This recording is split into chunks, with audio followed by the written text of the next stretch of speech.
আমরা এমন এক বিজ্ঞানীর কথা বলছি যিনি বর্তমান প্রযুক্তি জগতে অনেক কিছুর ভিত্তি গড়ে দিয়েছেন, অথচ তাকে নিয়ে খুব কম আলোচনা হয়। তার নাম নিকোলা টেসলা, একজন জিনিয়াস যাকে অনেকে অবহেলিত প্রতিভা বলে থাকেন।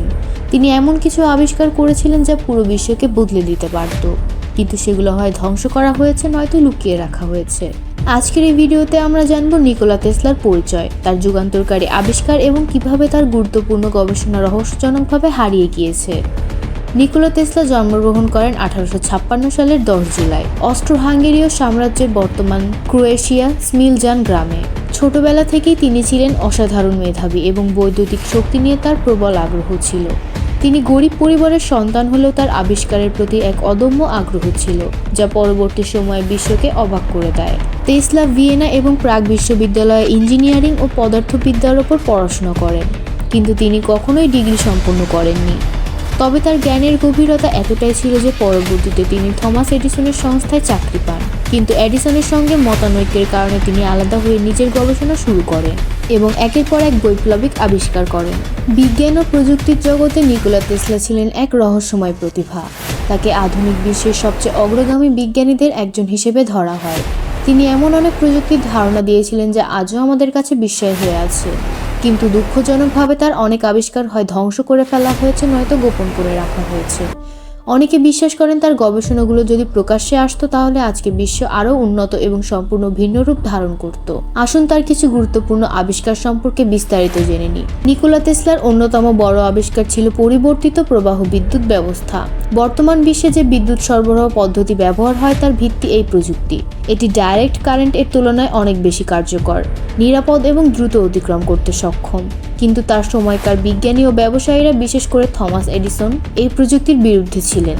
এডিসন চেয়েছিলেন তার নিজস্ব ডিসি বিদ্যুৎ প্রবাহ প্রচলন করতে, কিন্তু শেষ পর্যন্ত টেসলার এসি প্রযুক্তি বিশ্বব্যাপী গৃহীত হয়। এছাড়াও টেসলা রেডিও তরঙ্গ প্রযুক্তির উদ্ভাবক ছিলেন। যদিও গুগলিয়াম ও মার্কনি রেডিও আবিষ্কারের জন্য পরিচিত, কিন্তু প্রকৃতপক্ষে তিনি টেসলার গবেষণার ওপর ভিত্তি করে এই প্রযুক্তি বাস্তবায়ন করেছিলেন। 1943 সালে মার্কিন সুপ্রিম কোর্ট স্বীকার করে যে রেডিও প্রযুক্তির প্রকৃত আবিষ্কারক নিকোলা টেসলা ছিলেন। এভাবে এক্স-রে সম্পর্কিত গবেষণায়ও তিনি গুরুত্বপূর্ণ ভূমিকা পালন করেছিলেন। তার অন্যতম আশ্চর্যজনক প্রকল্প ছিল ওয়ারডেন ক্লিফ টাওয়ার, যা তারবিহীন বিদ্যুৎ সংযোগের জন্য তৈরি করা হয়েছিল। টেসলার স্বপ্ন ছিল সারা বিশ্বে তার ছাড়াই বিনামূল্যে বিদ্যুৎ সরবরাহ করা, কিন্তু এই ধারণা বিদ্যুৎ ব্যবসার সঙ্গে জড়িত ধনী ব্যক্তিদের স্বার্থের পরিপন্থী হওয়ায় তারা এই প্রকল্পের অর্থায়ন বন্ধ করে দেয় এবং এটি ধ্বংস করে ফেলা হয়। অনেকে বিশ্বাস করেন আজকের ওয়্যারলেস চার্জিং প্রযুক্তির মূল ধারণা টেসলার গবেষণা থেকেই এসেছে। টেসলার আরেকটি চমকপ্রদ আবিষ্কার ছিল রিমোট কন্ট্রোল প্রযুক্তি।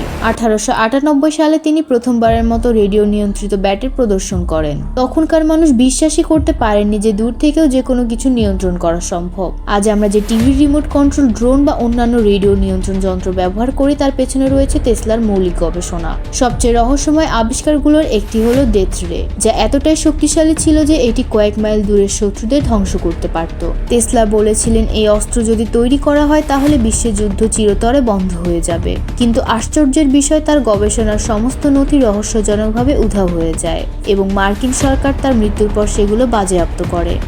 অনেকেই মনে করেন আজকের লেজার অস্ত্র ও উন্নত সামরিক যুদ্ধের পেছনে টেসলার গবেষণার অবদান রয়েছে।